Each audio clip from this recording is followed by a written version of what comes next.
The word school is derived from the Greek origin skole, which originally refers to a mode of freedom and self-determined activity. In this sense, school is a place for people to feel liberated from their pressures and to freely explore their mind. Yet modern schools tend to drift away from this original meaning. Rather than serving as a place for learning and creativity, schools have become a source of stress for most students, with a lot of emphasis being placed on quantitative over qualitative results.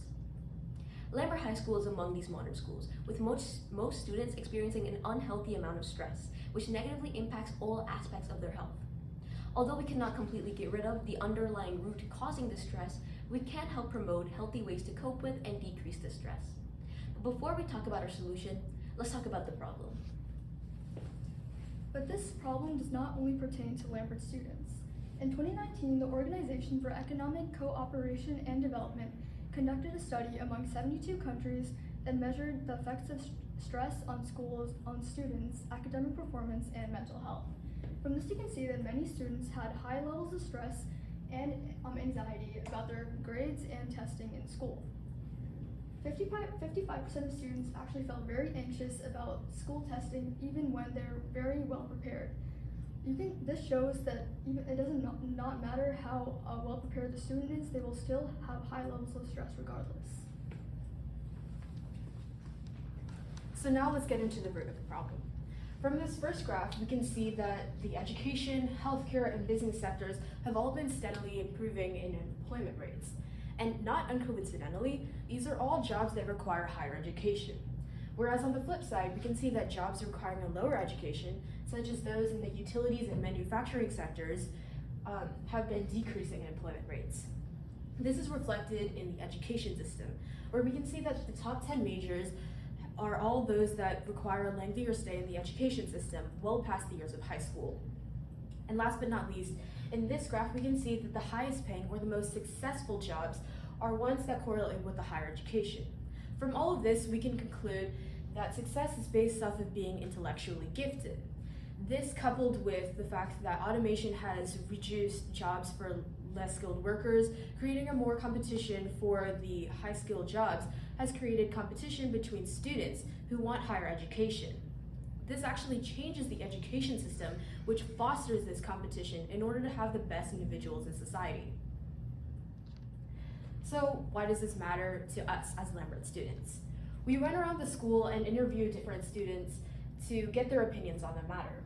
One of the questions that we asked was, how stressful is school on a scale from 1 to 10? Most of the students fit under two categories. The first category and the smaller category was those that ranked their school stress on a level from 2 to 5. These were primarily freshmen and sophomores. Our second and more significant proportion were students that ranked their school stress on a level from 5 to 10. This was primarily juniors and seniors, along with more freshmen and sophomores. One of our students, Andy Zhang, said that it's so competitive and I have to work hard in order to stay competitive. Another question that we asked students was, does school stress affect your mental health? To which 81% of students affirmed that it affected them negatively. And then we interviewed our counselor. Let's hear what he has to say. Do you think stress is a problem at Lambert? As a counselor here in the building, we run into a lot of students who come into our office who are stressed out, overworked, stretched thin, things of those natures. So yes, I definitely think stress is a problem here at Lambert for sure. What do you think is at the root of the problem seems to be? I think one of the biggest things that causes stress here is this is a very competitive school. We have a lot of very high achieving students. We have a lot of students with lofty goals for where they want to go, whether that be in college or their career aspirations. And so I think that, causes a lot of them to push themselves farther than maybe they should. And when you push yourself farther than some of your limitations might show, that's going to stress you out, right? And it takes a lot of time away from other things that they could be doing that could help combat that stress. From the counselor and student input, it's clear that there is a significant root cause, which is the competition. And specifically relating to Forsyth County, this competition comes from the larger Asian population because this type of competitive behavior is heavily normalized in Asian countries. So in Forsyth County schools, which is predominantly Asian, parents are expecting a lot of rigorous academic curriculum and have expected more AP classes and more extracurricular STEM courses from schools. And from Forsyth County being one of the richest areas in Georgia, it also gives students the advantage of taking advanced classes online and paying a lot of money for those classes.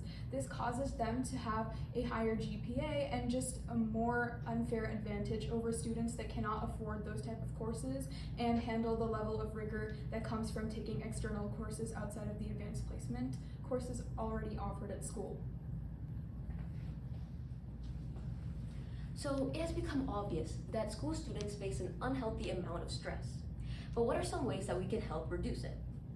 Mindfulness-based stress reduction, or MSBR, utilizes the practice of mindfulness, which basically focusing on the future through relaxation, yoga, meditation, etc., to help decrease overall stress in students.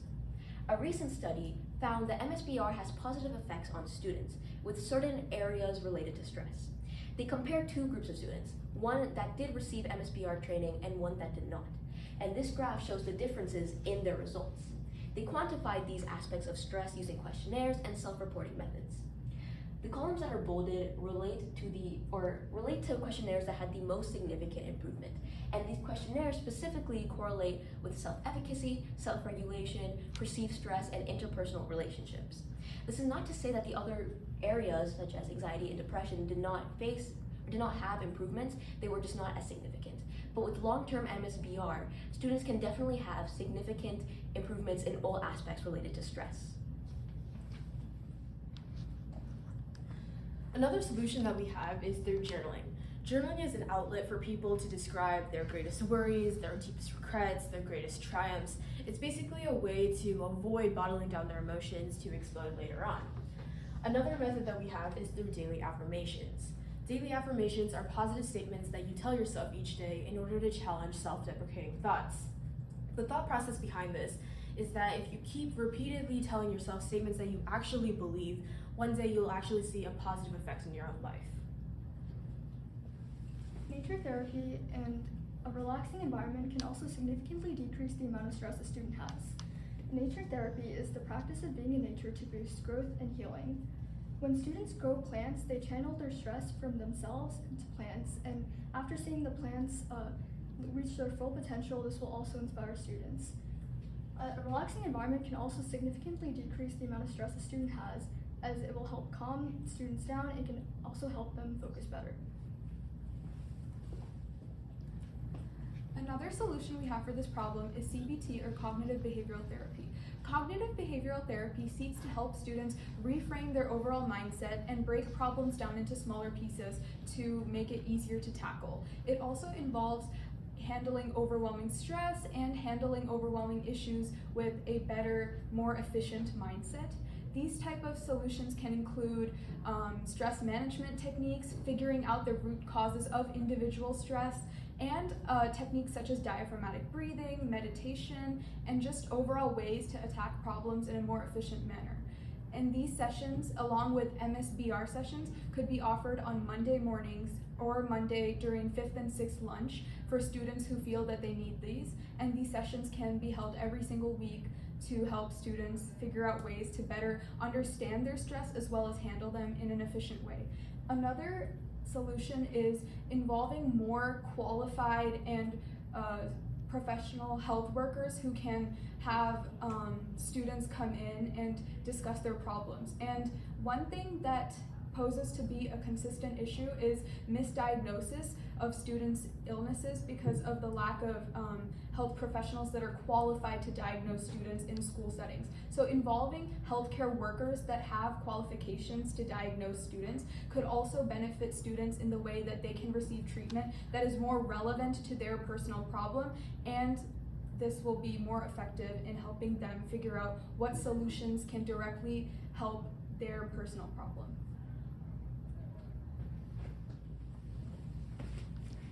So our solution is to have mental health sessions during 5th and 6th lunch and in the mornings.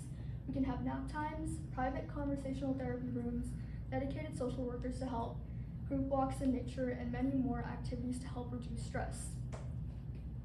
So why does this matter? In the grand scheme of things, students are our new future. They're our next generation, which will build towards a better society.